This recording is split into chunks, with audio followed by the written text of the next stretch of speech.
tentang relationship, tentang bagaimana pemulihan hubungan. Hari ini saya akan mengambil tema hubungan yang didasarkan atas kasih yang abadi atau kasih yang tidak berkesudahan. Nah, saudara yang saya kasih dalam Tuhan, adalah sebuah situasi yang sangat sulit untuk kita bisa merasakan kebaikan, keberadaan, dan kasih Tuhan pada waktu kita sedang jatuh di lembah-lembah kekelaman. Mungkin bukan karena dosa, tetapi mungkin seperti Petrus sedang berjalan di dalam gelombang kehidupan dan tidak bisa melihat air. Tidak bisa melihat Tuhan. Yang hanya bisa melihat air, angin, dan gelombang. Sehingga banyak yang berkata, Tuhan tidak mengasihi saya. Tuhan tidak peduli kepada saya. Atau bahkan banyak yang lebih jauh lagi berkata, Tuhan di mana sih? Waktu aku dalam keadaan seperti ini, aku butuh Tuhan, aku berdoa, tetapi kok Tuhan tidak jawab aku. Lebih parah lagi, kalau saudara tiba-tiba dapat laporan dokter hasil check up, dokter berkata bahwa engkau kena penyakit yang mematikan. Engkau akan berkata, Tuhan engkau tidak adil. Apa yang aku buat, apa salahku, apa dosaku, sehingga aku boleh mengalami hal-hal yang seperti ini. Dan masih banyak keluhan-keluhan tentang bisnis, tentang kebangkrutan, tentang perceraian, tentang pemberontakan anak dan lain sebagainya. Yang mungkin tidak bisa kita jawab. Tetapi dari semua persoalan ini, saya akan merangkum menjadi dua bagian. Bahwa pada waktu kita mengalami kesulitan yang sangat besar karena konsekuensi dari kesalahan kita. Saudara, tanamkan dalam pikiran Anda bahwa tidak ada kesulitan yang Tuhan izinkan terjadi kalau kita tidak buat salah. Kalau sampai saudara tidak buat salah, kita tidak buat salah, kita mengalami kesulitan, itu namanya ujian. Bukan lagi pencobaan. Nah, kesalahan kita, dosa kita diampuni karena kita sudah kenal Tuhan. Tetapi ada konsekuensi, ada disiplin daripada kesalahan dan dosa yang kita buat. Jangan saudara berpikir karena dosaku sudah diampuni, maka aku tidak akan mengalami kesusahan apapun. Sepertinya tidak ada apa-apa. Itu very wrong. Dosa kita yang mengakibatkan maut, masuk neraka, dan banyak hal-hal yang buruk, Tuhan sudah selamatkan, Tuhan sudah ambil. Tetapi ada konsekuensi dari kesalahan kita. Contoh, konsekuensi kesalahan saudara berjudi. Saudara bisa bangkrut, saudara bisa kehabisan uang. Saudara investasi yang salah dengan macam yang keliru. Dan ada konsekuensinya di baliknya. Tuhan tidak berkata bahwa dia akan menghilangkan konsekuensi. Tidak. Konsekuensi akan tetap ada. Tapi upah dosa maut itu akan dihilangkan. Yang nomor dua, ini masih lebih gampang diterima. Karena kita mengalami kesulitan, problem, karena konsekuensi dari kesalahan kita. Ada satu yang sangat susah untuk kita terima. Kesulitan besar terjadi kepada kita walaupun bukan karena kesalahan kita. Contoh, anak-anak yang di bawah umur tiba-tiba tidak punya uang karena orang tuanya bangkrut bisnisnya, rumahnya disita, dia mau sekolah nggak ada uang. Anak ini mengalami kesulitan bukan karena kesalahannya, betul? Tiba-tiba anak saudara kena diagnosa terminal cancer, bukan kesalahan anak ini. Nah, dalam keadaan seperti ini sangat gampang orang berkata, di mana Tuhan? Kenapa engkau izinkan masalah seperti ini terjadi dalam hidupku? Muncul sebuah pertanyaan yang mendasar. Tuhan, kau lihat nggak aku sih? Ini kayaknya masalah ini udah sampai segini di dekat mulut. Bentar lagi kerebek-kerebek kita akan mati. Tapi Tuhan, kau nggak perhatikan aku? Betulkah ratapan kita seperti itu? Hampir semua kita memang mengalami seperti itu.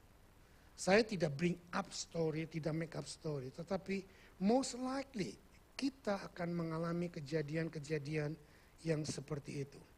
Tetapi kita perlu tahu, seperti yang saya katakan tadi waktu awal, tidak ada satupun jaminan dalam ayat firman Tuhan yang berkata kalau engkau jadi anakku, kau akan tidak pernah mengalami persoalan. Kau tidak akan pernah mengalami problem, badai.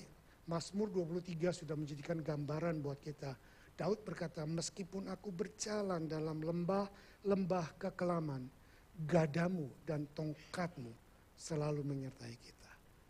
Justru di dalam badai, di dalam masalah, di dalam lembah kekelaman, kita lebih merasakan kuasa Tuhan. Tapi juga bisa sebaliknya, di dalam badai, di dalam kelemahan, kita bisa tidak merasakan kasih Tuhan sama sekali. Karena kita ada akar kepahitan, kekecewaan yang tidak diselesaikan. Nah, untuk masalah ini, saya ingin kita belajar dari kehidupan bangsa Israel. Bangsa Israel adalah satu bangsa yang sangat dikasihi Tuhan, yang Tuhan sangat berjanji untuk selamanya dia akan menjadi biji matanya. Dan cerita ini diambil dalam kehidupan bangsa Israel yang waktu itu sudah menduduki tanah perjanjian, tetapi mereka hidup di dalam kehidupan yang sangat bejat, sehingga terbagi dua, kerajaan utara dan selatan. Kerajaan utara dipimpin oleh suku Efraim, dan mereka hidup di dalam dosa. Saudara, dalam sejarah perjalanan bangsa Israel waktu mereka keluar dari Mesir menuju ke tanah perjanjian, saya mencatat Tuhan mengumpulkan seluruh bangsa buat covenant, bukan covenant Adamic covenant, bukan Abrahamic covenant, bukan Mosaic covenant, tapi covenant dengan seluruh bangsa Israel. Saya mencatat, mungkin saya salah, saudara kalau boleh menemukan lebih, it's okay, saya cuma menemukan 3. Satu covenant yang secara korporat Tuhan buat di atas gunung Sinai. Waktu Tuhan menurunkan kitab Taurat. Bangsa Israel disuruh berkumpul dan Musa naik ke atas gunung Sinai. Dan Tuhan membuat perjanjian, membuat covenant abadi di sana dengan bangsa Israel. Yang kedua, sebelum bangsa Israel masuk ke tanah perjanjian, bangsa Israel disuruh membuat covenant lagi dengan Tuhan. Waktu Yeriko, setelah Yeriko apa yang kawan? Sunat. 40 tahun di padang pasir yang lahir tidak disunat. Tetapi sebelum masuk ke bangsa Israel, sebelum masuk ke tanah perjanjian, mereka membuat covenant kembali. Dan pada waktu mereka masuk ke tanah perjanjian, mana sudah berhenti, burung puyuh sudah berhenti, Tuhan membuat lagi covenant dengan bangsa Israel untuk menjadikan bangsa Israel sebagai umat pilihannya. Setelah bangsa Israel menetap di tanah perjanjian dan hidup dengan nyaman, mereka menikmati ternak yang tidak mereka besarkan, mereka menikmati pohon-pohon anggur, buah-buahan yang berlimpah tanpa mereka menanamnya, mereka menikmati rumah-rumah besar yang bagus tanpa mereka membangunnya, dan mereka melihat bangsa-bangsa di sekitar mereka juga hidupnya nyaman, sehingga mereka menjadi terkontaminasi dengan hidup berdampingan dengan bangsa-bangsa yang tidak mengenal Tuhan dan mengambil gaya hidup orang-orang yang tidak kenal Tuhan, sehingga masuk ke dalam gaya hidup mereka menjadi baur dengan istilah sekarang apa? Istilah sekarang apa sih? Berasimilasi, bukan? Apa? Adaptasi, ya. Ada lagi satu lagi, kompromi. Jadi ada lagi yang bisa menerima keberadaan orang lain. Apa namanya? Kita sering dengung-dengungkan sekarang di Indonesia tidak ada. Apa? Toleransi, apalagi. Nah, ini yang terjadi. Kita hidup di satu masyarakat dan kita harus melakukan toleransi, adaptasi. asimilasi. Apalagi? Tapi ada satu core yang tidak boleh ditoleransi, yaitu iman kepada Tuhan. Dan firman yang dia ucapkan, kita harus jaga. Jangan sampai gaya hidup kita sama seperti gaya hidup bangsa-bangsa di sekitar kita. Nah, kenyataan sudah terjadi.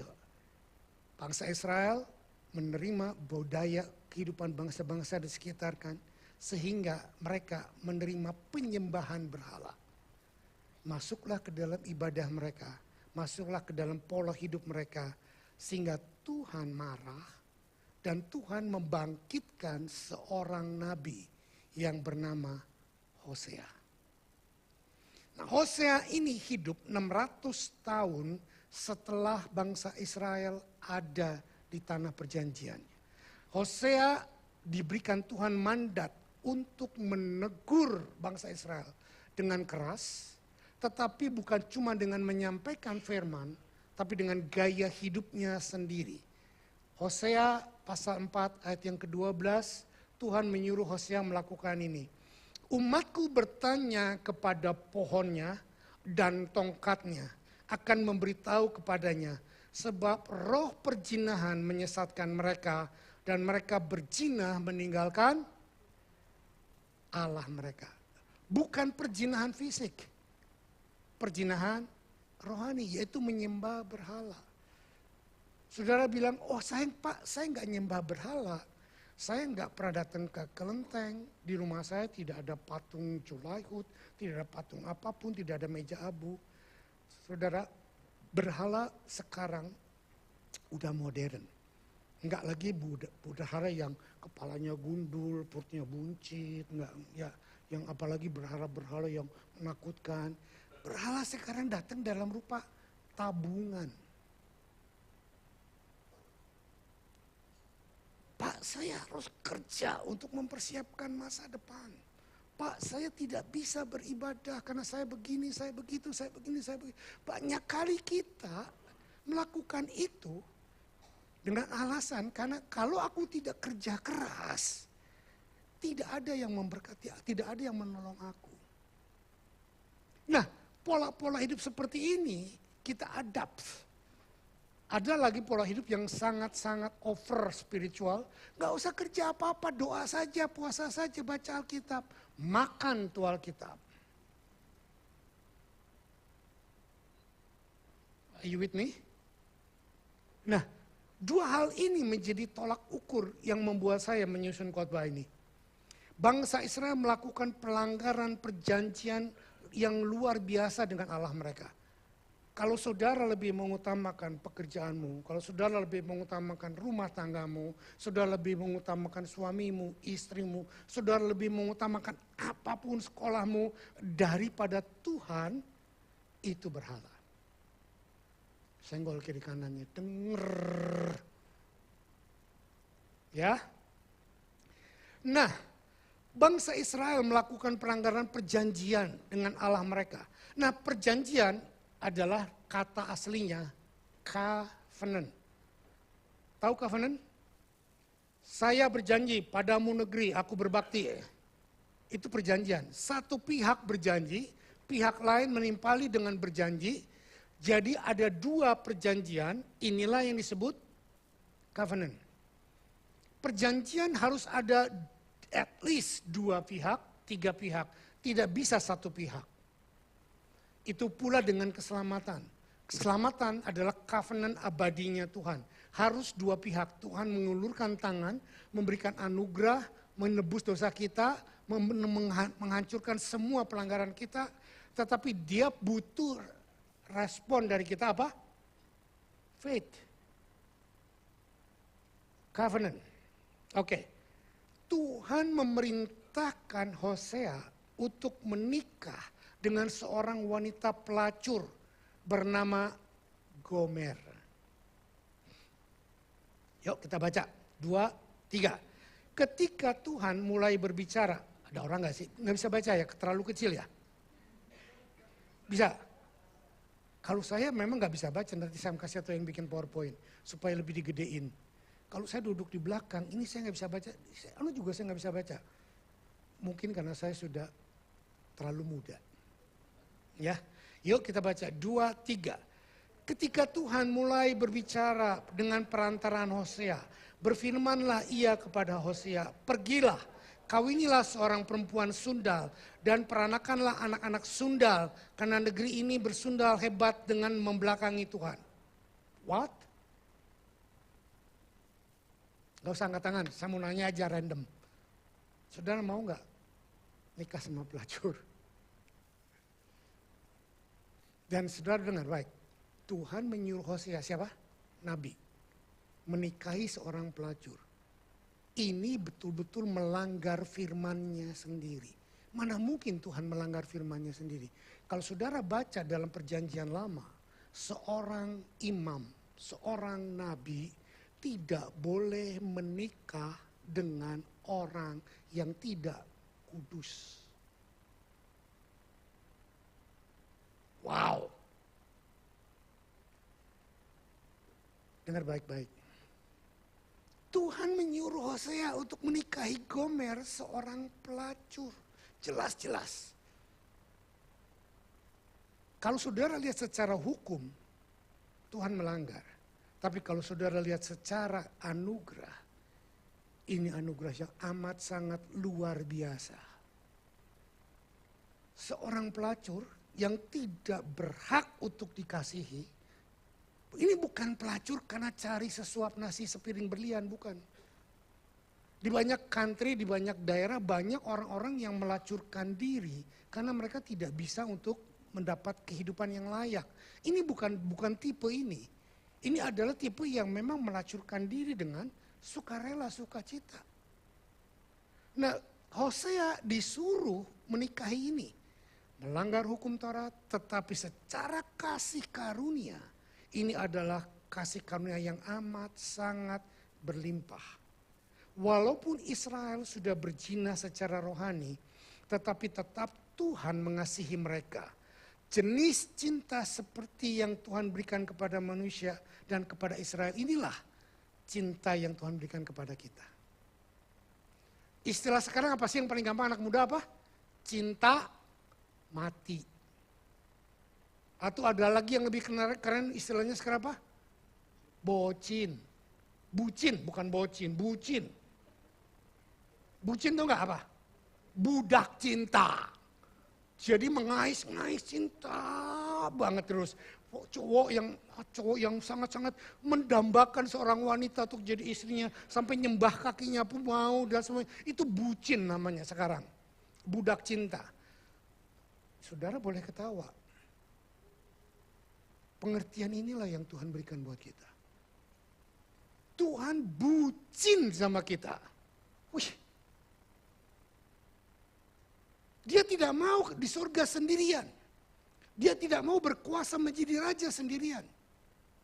Saya dulu pernah membuat statement, God will not do it something without us. But we cannot do something without Him. Nah, Hosea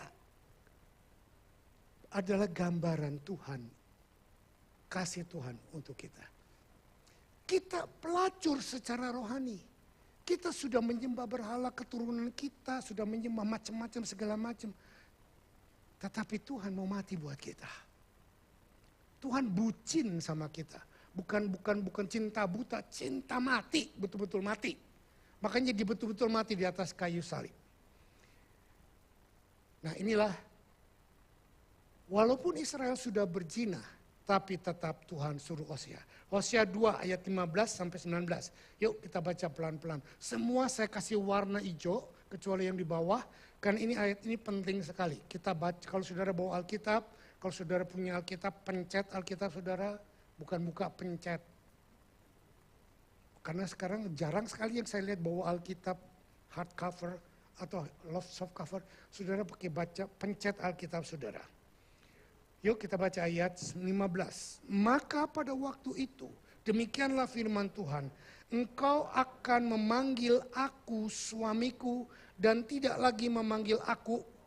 Perhatikan, Baal itu apa? Baal itu Tuhan. Baal itu master, sembahan. dalam keadaan Israel berzina rohani, menyembah berhala-berhala, Tuhan berkata kepada Hosea bahwa aku membuat perjanjian dengan bangsamu dan kamu akan menjadi istriku, aku akan menjadi suamimu. Aduh, jijik saudara. Pelacur. Ayat 16. Lalu aku menjauhkan nama para Baal dari mulutmu, maka nama mereka tidak lagi disebut. Aku akan mengikat perjanjian bagimu pada waktu itu dengan binatang-binatang di padang dan dengan burung-burung di udara dan binatang-binatang melata di muka bumi. Aku akan meniadakan busur panah, pedang dan alat perang dari negeri dan akan membuat engkau berbaring dengan tentram. Saudara, inilah janji Tuhan kepada kita.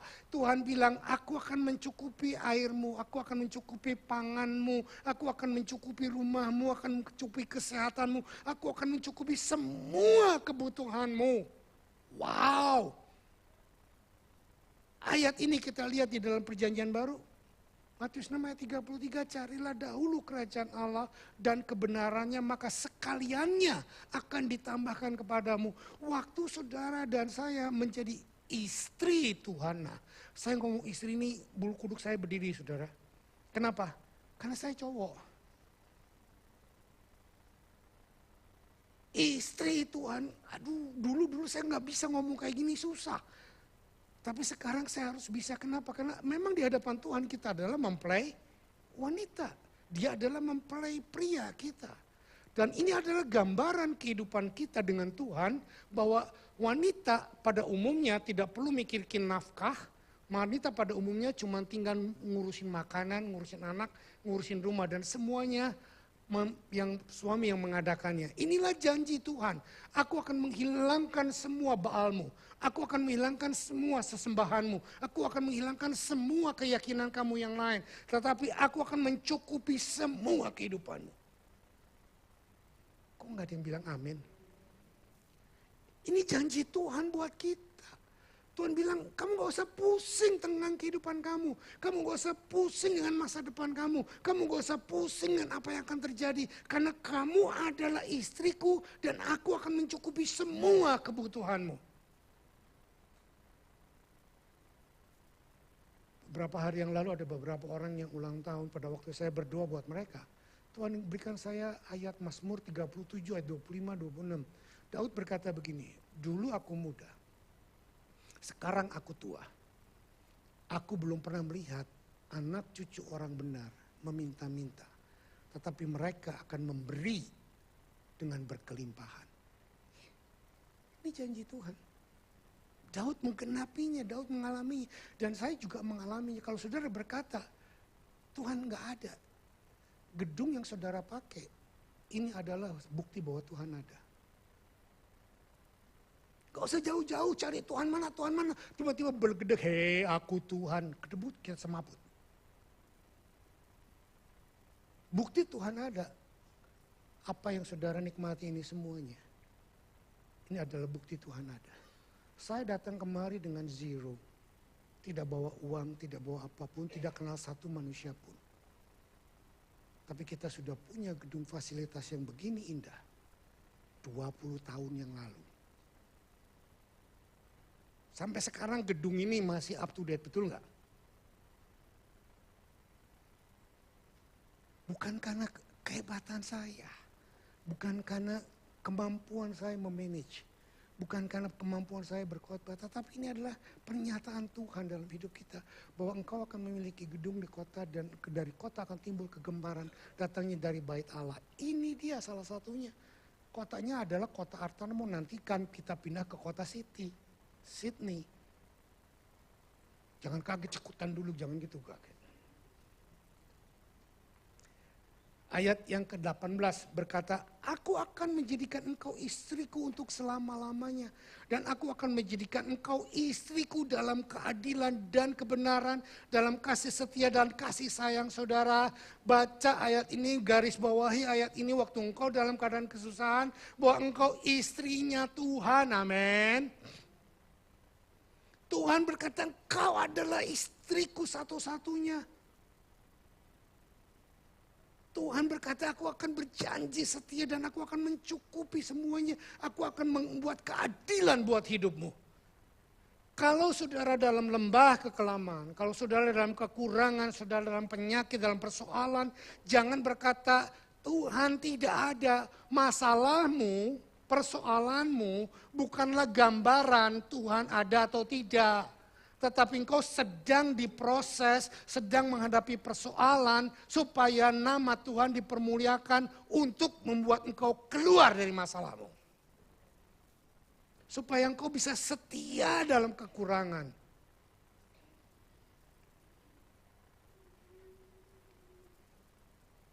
Kita baca yuk, 2, 3. Kesetiaan adalah batu fondasi dari sebuah perjanjian pernikahan yang berlaku, bukan berkaku ya, berlaku. Berlaku untuk seumur hidup. Dan Tuhan berjanji setia sebagai suami kita untuk selamanya. Bukan untuk sementara. Seperti Gomer yang sudah dikawini oleh Hosea. Lalu dia kabur lagi, lalu dia menjadi pelacur lagi. Saudara kalau baca Hosea nanti saudara akan merinding bulu kuduk. Saudara akan melihat bagaimana Tuhan itu luar biasa. Gomer yang sudah begitu rusak, bahkan penyakit kelamin hancur. Tapi Tuhan suruh Hosea kembali tebus Hosea. Tebus Hosea.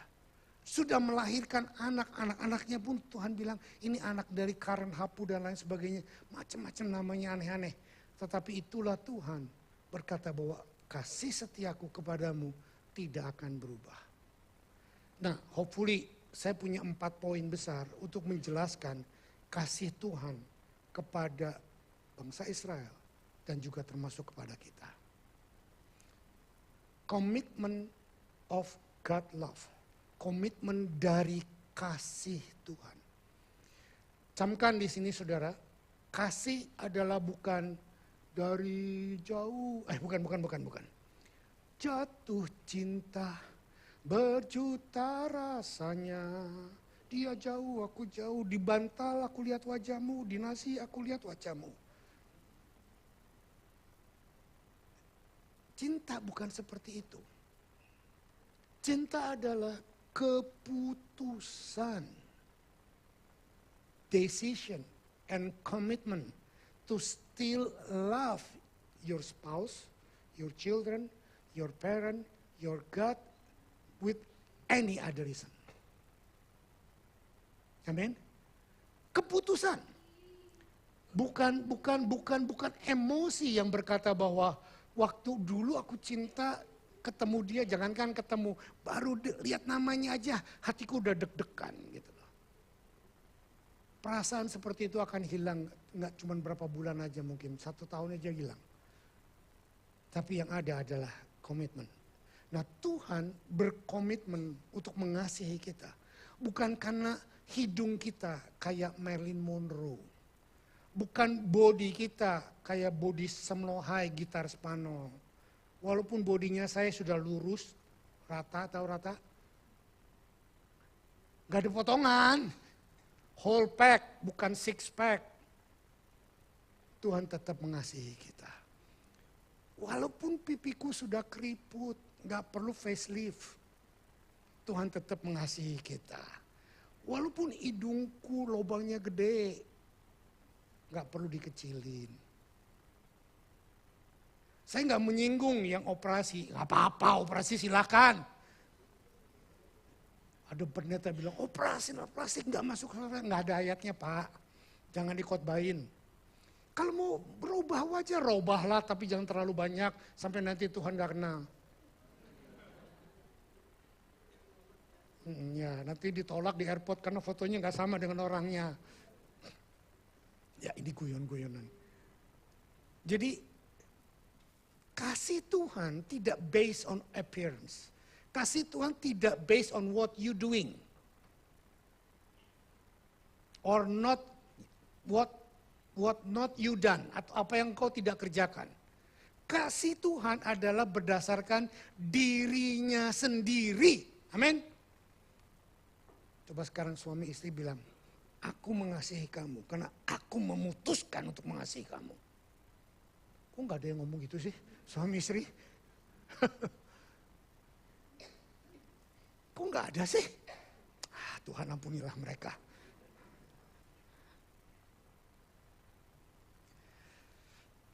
Kesetiaan adalah fondasi dari sebuah perjanjian pernikahan yang berlaku untuk seumur hidup.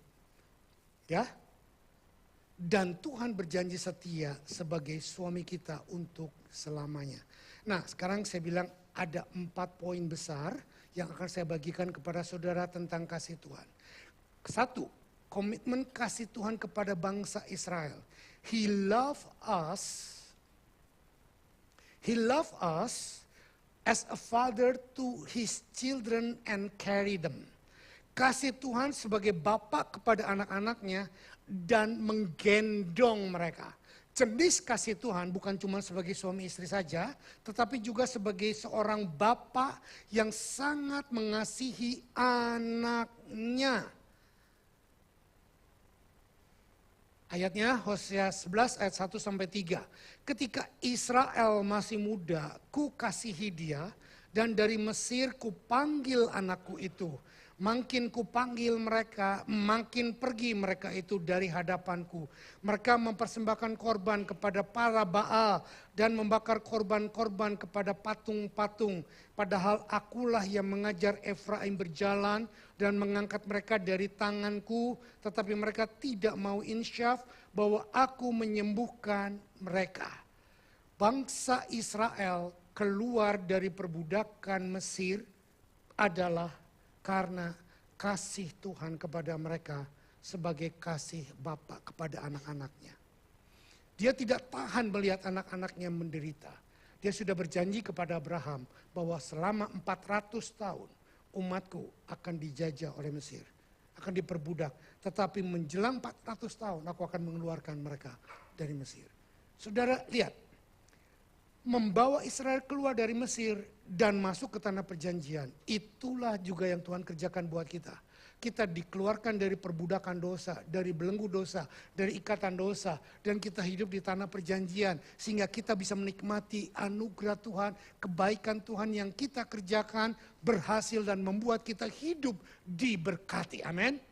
Jadi kalau ada orang bilang kalau orang bilang apa kunci keberhasilanmu? Bukan karena aku kerja keras, bukan karena aku punya opportunity, bukan aku bisa melihat peluang orang-orang yang nggak bisa lihat. Itu yang dunia katakan, tetapi kita harus berkata bahwa karena Tuhanku memberkati aku. Amin. Tuhan mencintai kita seperti Bapa mengasihi anak-anaknya. Saudara, jangan mengharapkan ini, maaf anak-anak jangan tersinggung, imbal balik dari anak-anak kepada orang tua. Please. Kasih orang tua kepada anak jauh lebih besar daripada kasih anak kepada orang tua. Sehingga orang tua yang ada di sini jangan pernah berkata, papi mami mengasihi kamu tapi kamu mana balasannya, kamu begini-gini. Jangan berkata begitu. Nanti siklus kehidupan akan berjalan. Kita lakukan bagian kita, tugas kita. Memang itulah kita. Orang tua yang mengasihi anak. Anak kurang mengasihi kita, mereka akan mengasihi anak mereka. Nanti mereka juga akan dikatakan tidak dikasihi oleh anak-anak mereka. Jadi siklusnya akan terus berjalan. Sehingga Tuhan pun mengerti ini dan Tuhan tidak menuntut. Kasihi aku seperti aku mengasihimu. Memang ada ayatnya. Tapi apakah kita lakukan itu? Semut pun tertawa. Kita tidak mungkin mengasihi Tuhan dengan kasih yang setimpal bagaimana Tuhan mengasihi kita. That's alright. Tuhan pun tahu. Yang kedua sekarang. Kasih Tuhan kepada kita sebagai suami istri. Kasih Tuhan sebagai suami yang mencintai istrinya. Bukan kewajiban tetapi mencintai. Banyak orang melakukan tugas suami atau istri karena kewajiban. ya memang sudah harus begini ya, ya sudah aku lakukan. Bukan itu yang saya maksudkan. Tetapi mengasihi dan melakukan fungsi sebagai suami atau istri dengan gairah, dengan cinta yang murni. Hosea 11 ayat 4 berkata, aku menarik mereka dengan tali kesetiaan, dengan ikatan kasih. Saudara lihat, bangsa Israel ada di Mesir, tetapi Tuhan sangat mengasihi mereka seperti suami mengasihi istri. Nggak tahan melihat istrinya menderita dan dia tarik bangsa Israel keluar dari jajahan Mesir. Dan diberikan tanah perjanjian yang semuanya tinggal terima. Orang tua yang ada di sini pun sama, please. Jangan tuntut anak-anakmu untuk melakukan ini kepadamu. Kita melakukannya kepada anak kita. Yes, bukan karena kewajiban. Kita pun mengasihi mereka. Oke, jadi suami dan istri, aku menarik mereka dengan tali kesetiaan, dengan ikatan kasih. Tidak ada satu orang suami yang betul mengasihi istrinya, rela membiarkan istrinya menderita. Jangan angkat tangan, angkat tangan nanti tak kaplok dari sini. Enggak bisa jauh ya, deketin dulu. Saudara,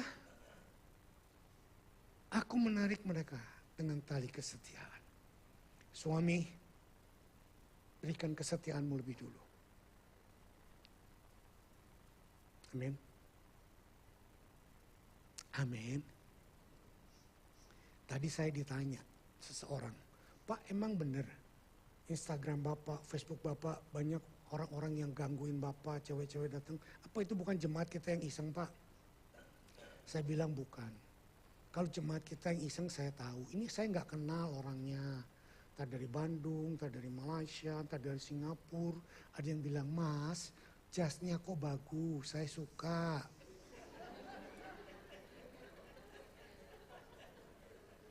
Tak delete sama saya langsung black, langsung tak block.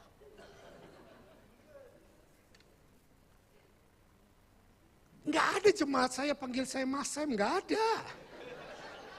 Kalau ada, dia lagi mabok kali itu. Ada lagi yang bilang, I like your speech, I like your words, I want to know you more. Block, delete. Iblis datang dengan puji-pujian, dengan rayuan, mulai dibanggakan, aku ganteng, bajuku bagus, pemandangan di sekitarmu. Hey, your background is very good. Where are you? Are you in Sydney? Block. Jaga dirimu dengan kesetiaan, jangan bangga dengan itu. Dan saya kasih tahu istri saya ini loh, ada orang bukan kalau lu nggak perhatiin orang lain perhatiin, bukan itu maksudnya. Maksud saya menunjukkan ini adalah dengan cara bahwa ini loh, ada orang-orang seperti ini, aku lakukan ini supaya dia menjadi ngerti dan menjadi perhatian buat saya. Pengakuan saya adalah perlindungan yang teguh kepada tindakan kesetiaan saya. Itu buat saya, bukan imbalan. Lu kalau nggak perhatiin gue nih banyak orang merhatiin. Bukan itu maksudnya. Saudara ngerti ya? Suami-suami berlakulah setia seperti Tuhan Yesus sudah berlaku setia. Amin. Yang ketiga sekarang. He loved us as a shepherd. Sebagai gembala kepada domba-dombanya. Kasih Tuhan sebagai seorang gembala. Menjadi seorang gembala yang menyediakan keperluan semua jemaatnya. Kebutuhan dan termasuk security atau perlindungan atau keamanan bagi domba-dombanya. Saudara, saya bertanggung jawab atas kehidupanmu. Sehingga saya sering berkata kepada beberapa orang yang suka browsing WhatsApp atau internet tertentu. Kalau saya tahu dia lakukan itu, saya bilang please jangan buka itu. Karena itu tidak sehat. Itu bukan karena saya takut disaingi dengan para hamba-hamba Tuhan yang lain, bukan. Tapi saya tahu bahwa ada beberapa pengajaran yang tidak sehat. Jangan lagi mengakses ke sana. Karena saya tidak mau Anda tercemar dengan makanan-makanan yang tidak sehat. Di luar sana banyak makanan, banyak pilihan. tetapi belum tentu semuanya baik. Saya tidak menyodorkan kepada Anda makanan yang sempurna.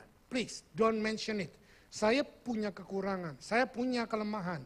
Tapi at least saya menyodorkan makanan yang berguna buat saudara bertumbuh. Karena saya tahu persis bagaimana kehidupan saudara. Nah seringkali karena keakraban, keintiman, dan kedekatan, itu istilah orang bahasa Jermannya, tahu Jerman, jejer paman. Jermannya adalah kulino, tahu kulino? Kesehari-harian. Keakraban bisa berbanding terbalik dengan respect. Contoh, suami istri sangat dekat, sangat akrab sehingga kurang respect. Jemaat dengan gembala yang akrab, yang intim. Ada dulu saya bilang, banyak orang bilang kata, gue gak mau deket-deket dengan gembala, kenapa? Nanti kalau tahu deket dengan gembala, gue gak bisa respect. It's a choice. Saudara, semakin saudara dekat dengan saya, saudara semakin mengerti kelemahan saya. Gaya saya hidup, gaya saya berbicara, gaya saya makan. Mungkin banyak hal yang gak cocok dengan gaya saudara. Tapi bukan itu yang dicari. Bukan karena semuanya cocok maka aku respect. No, kita tetap harus respect walaupun kita berbeda. Karena kita tahu kita dipertemukan oleh Tuhan. Amin. Nah, sebagai seorang gembala yang memberikan makanan dan perlindungan kepada domba-dombanya, Hosea 11 ayat 4 berkata, aku menarik mereka dengan tali kesetiaan, tadi itu sebagai suami istri. Sekarang perikop keduanya, bagi mereka aku seperti orang yang mengangkat kuk dari tulang rahang mereka, aku membungkuk kepada mereka untuk memberi mereka makan. Nah inilah tugas gembala. Saudara, kalau orang-orang itu lagi enak, menikmati berkat, bisa diberkati pekerjaannya, oke, rumah tangga bahagia. Seringkali mereka lupa, nggak telepon saya, apalagi ngajak makan. I don't care. Tapi begitu ketemu masalah, pagi telepon, siang lunch telepon, malam mau tidur telepon, sehari 3 kali kayak minum obat. Gembala dicari, sama seperti pasien mencari dokter.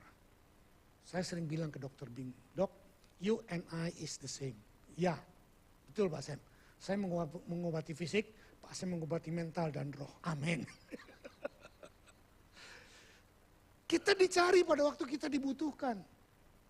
Ada banyak orang bilang, Pak sorry saya nggak telepon. Saya bilang gini, jangan sorry. Sudah menjadi panggilan hidup saya. Saya dicari kalau dibutuhkan. Kalau nggak dibutuhkan saya digeletakin. It's okay. It's okay, no worries gitu loh. Saya nggak curhat, ini bukan curhat. Ini cuma menunjukkan bahwa tuh seperti Daud mengangkat kuk daripada kehidupan bangsa Israel. Demikian juga saya mengangkat kuk beban berat kehidupan saudara. Tapi ada orang-orang yang sangat baik kepada saya. Di dalam masalah besar sekalipun dia gak ngomong. Saya bilang, kenapa kamu gak ngomong? Saya tahu om punya masalah tuh jauh lebih banyak masalah orang lain. Jadi saya gak perlu nambah-nambahin lagi. Nah, jangan begitu. Anda tetap domba-domba yang diberikan kepada saya. Saya sangat senang mendengar keluhan Anda. Saya sangat senang walaupun tidak menjawab persoalan saudara. Tetapi saya bisa mendoakan saudara. Amin. That's at least what I can do. Baru-baru ini juga saya ketemu seseorang ngomong, terus saya bilang, mari kita doakan. Om doa apa lagi, sudah terlalu sering om doakan saya. Saya bilang, at least aku kan care sama kamu, kan berdoa buat kamu. Kalau kamu didoain ya gak apa-apa, saya bilang kayak gitu. Saudara, banyak hal terjadi interaktif antara domba dengan gembala. Whatever reason, saya mau mengaku di hadapan saudara dengan hati yang tulus. Saya bangga menjadi gembala saudara. Saya bersyukur Tuhan berikan saudara menjadi domba-domba saya.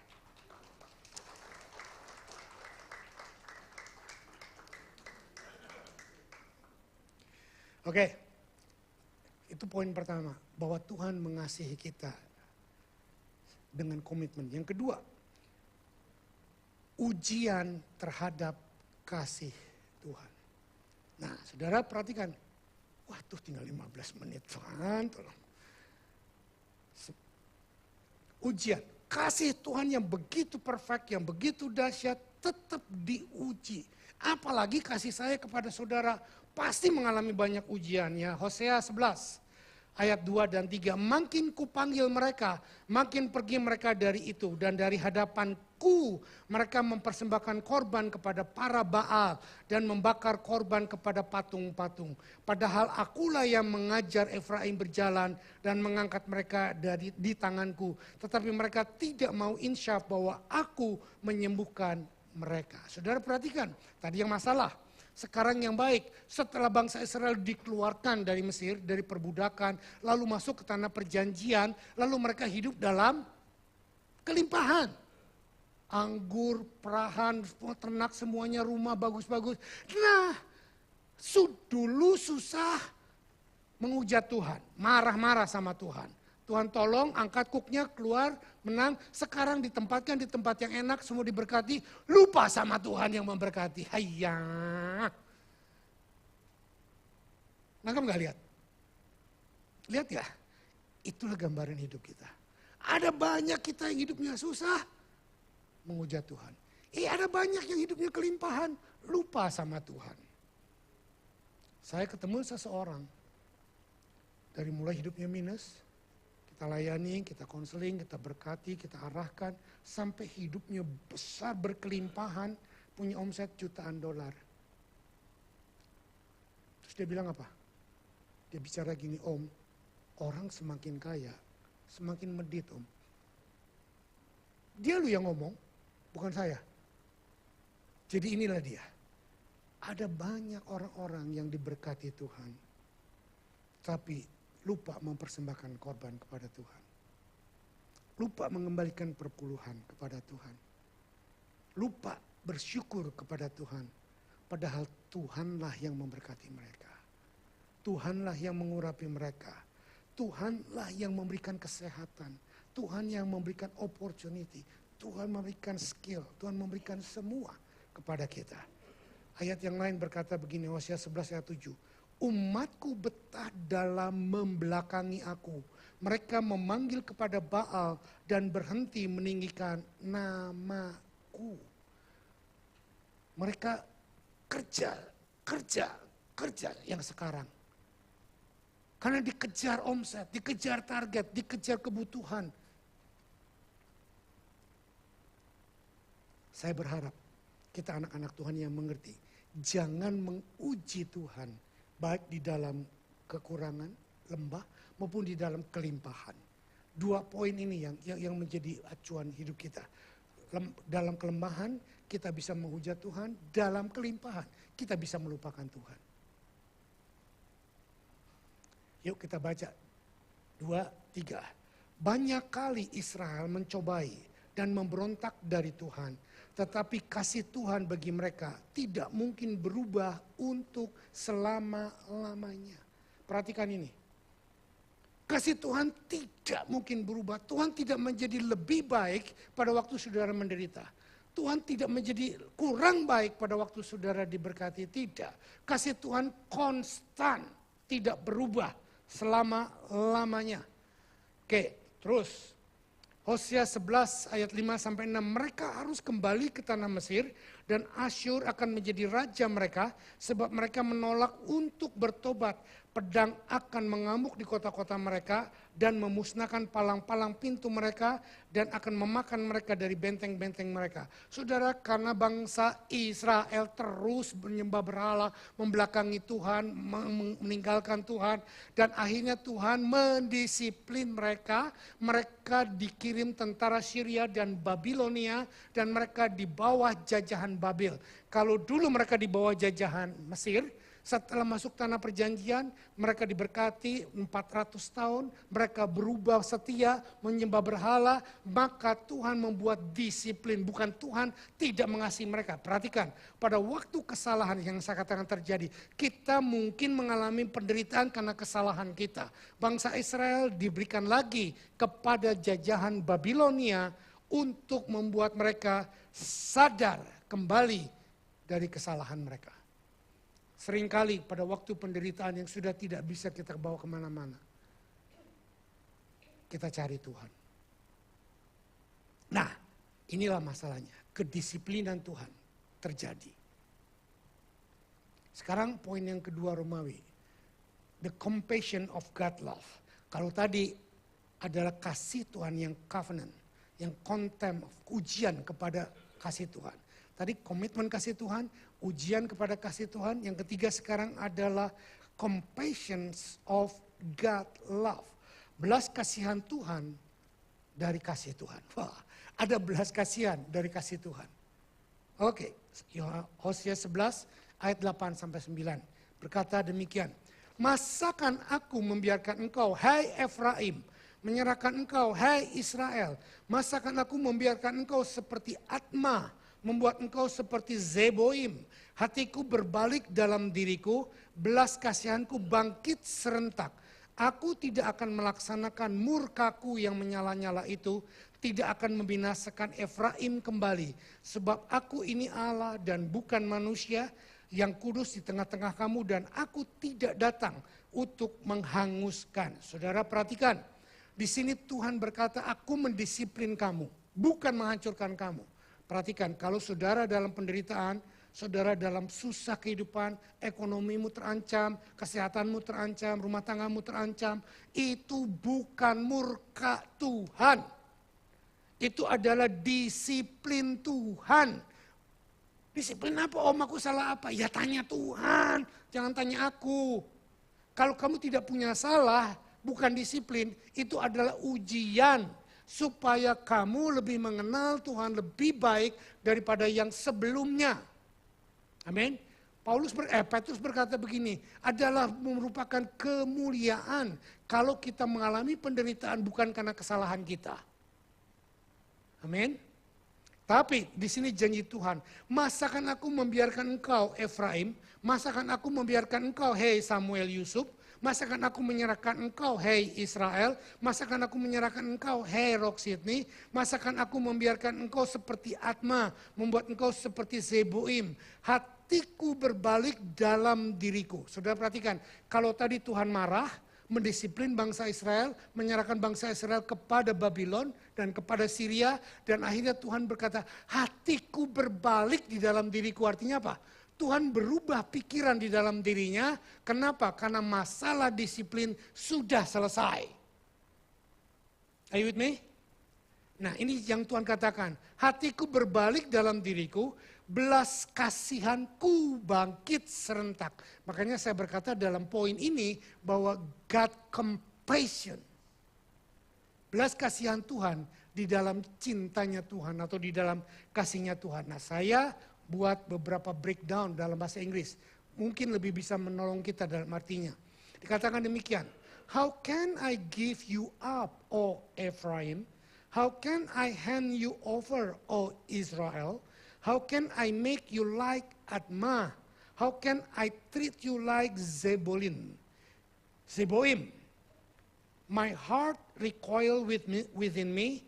My compassion grow warm and tender. I will not execute my burning anger. I will not again destroy Ephraim.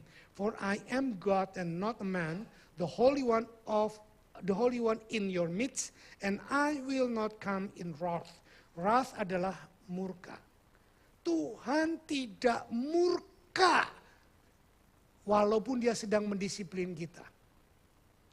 Perhatikan orang tua, makanya saya sangat marah kalau ada orang tua yang maki-maki anaknya dengan perkataan yang sia-sia. Kita boleh mendisiplin anak, tapi jangan maki anak. Bukan murka kita, apalagi mengkutuki. Lu masih kecil lu ya, lu belum gede, lu udah kayak gini. Nah, please don't do it. Orang tua yang ada di sini, disiplin, hajar, pakai tongkat, pakai sabuk, bukan untuk melukai, tapi untuk membuat mereka sakit dan sadar. That disiplin. Bukan untuk melampiaskan emosimu. Kapok lu ya, lu udah bilang, enggak ya, Jangan. Khususnya kita orang-orang Chinese seringkali memperlakukan anak seenaknya kita. Don't do it. Nah, saya mau berkata begini. Apa itu Zeboim? Apa itu Admah? Adma dan Zeboim adalah dua kota tetangga dari Sodom dan Gomora.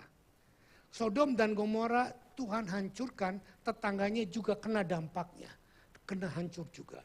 Tetapi Tuhan mau berkata di sini bahwa aku mendisiplin kau Israel, bukan menghancurkan seperti Sodom dan Gomora. Tidak, Tuhan tidak pernah menghancurkan hidup kita. Tuhan tidak pernah menekan hidup kita sampai kapok lu, mampus lu, enggak. Tuhan mau berkata, aku mengasihimu. Look, I love you. Ayo kembali. Saudara, saya ajarkan satu jurus saja. Sudahlah, datang kepada Tuhan. Mati hidup di kaki Tuhan. I did it and I always do it. Waktu saya melihat satu keadaan yang saya tidak bisa buat apa-apa. Saya cuma berkata, Tuhan, I'm surrender to you. Whatever come out, it's let your will be done. Saya enggak lagi mikir ini, mikir itu, enggak.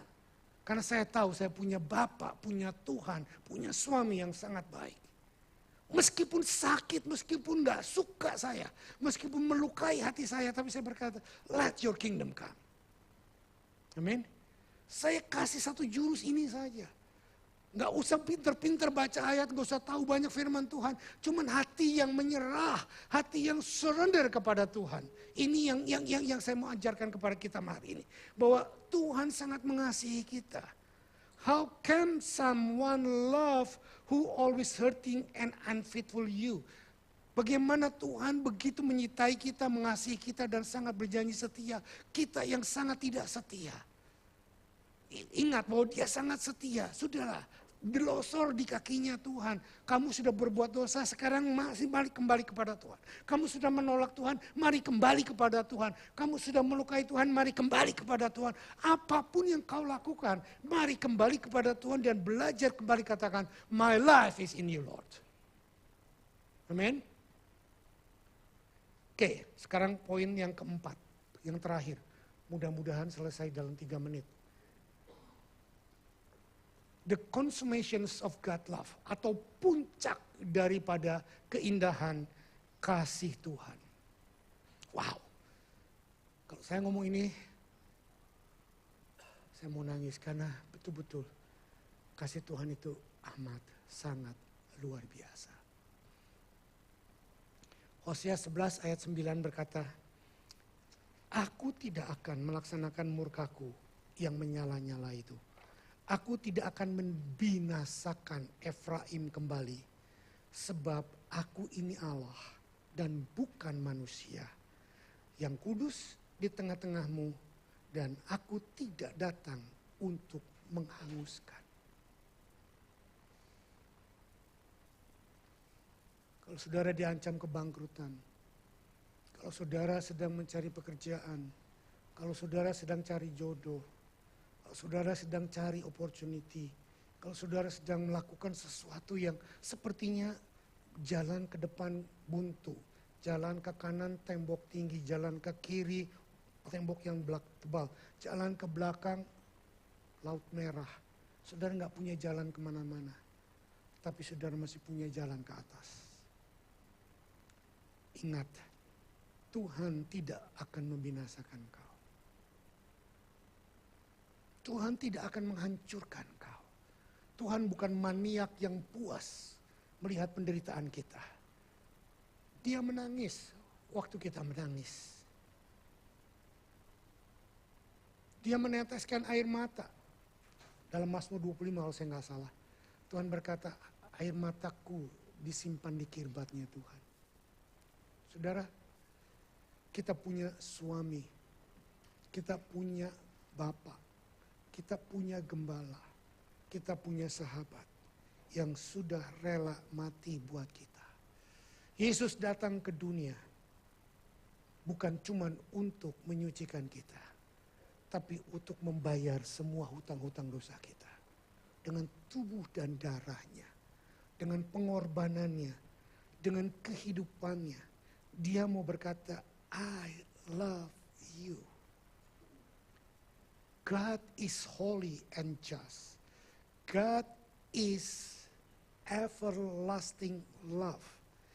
It is only can be possible to us throughout the cross of Jesus. On the cross, Jesus expressed his everlasting love to us. On the cross is the meeting place of God's holiness and justice to punish all kind of sin by sacrificing his only son Jesus, and as a proof of God's love us eternity. Di hadapan kita ada gambaran tubuh dan darah Yesus. Inilah kasih abadi Tuhan yang tidak mungkin membuang kita, yang tidak mungkin melupakan kita, yang tidak mungkin membiarkan kita, yang tidak mungkin puas menghukum kita. Dia menghukum kita bukan karena dia puas, dia menghukum kita, mendisiplin kita karena dia mengasihi kita. Dia mau kita betul-betul dekat lagi dengan dia. Saudara, datang kepada dia hari ini. Salib adalah tempat pertemuan kasih dan keadilan. Dia menjudge, dia menghakimi semua kesalahan kita, semua dosa kita. Tetapi dia tidak menimpakan hukuman kepada kita. Hukuman itu diambil oleh dia. Dan dia berkata, sekarang oleh kebenaranku di kayu salib, oleh tubuhku, oleh darahku yang tercurah di kayu salib, kamu bebas. Nikmati kasihku, nikmati hubungan suami istriku, nikmati berkatku. Engkau tinggal duduk diam dan nikmati, karena aku sudah menyiapkan semuanya untuk engkau. Mari kita tundukkan kepala. Bapa, hamba boleh berhenti berbicara, tapi firman-Mu tidak berhenti berbicara. Kasih-Mu tidak berhenti bicara. Anugerah-Mu tidak berhenti bicara.